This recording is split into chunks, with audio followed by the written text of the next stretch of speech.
ఈ క్రమంలో తన తండ్రితో పాటు అటవీశాఖ సిబ్బందికి ఉపయోగపడేలా వన్యప్రాణుల నుంచి ఎదురయ్యే ప్రమాదాలను అరికట్టేందుకు అల్ట్రాసోనిక్ సెన్సార్లతో పనిచేసే రోబోను రూపొందించాడు ఆశ్రిత్.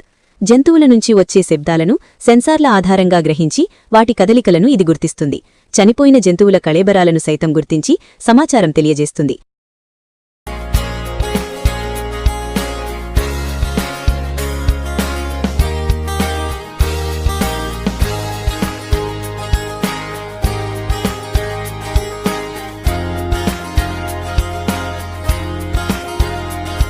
దీనికిగాను ఆశ్రిత్కి అయిన ఖర్చు కేవలం 7,500 రూపాయలు.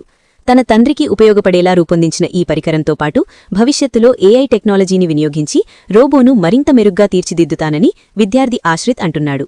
తమ కుమారుడు ఇంత గొప్పగా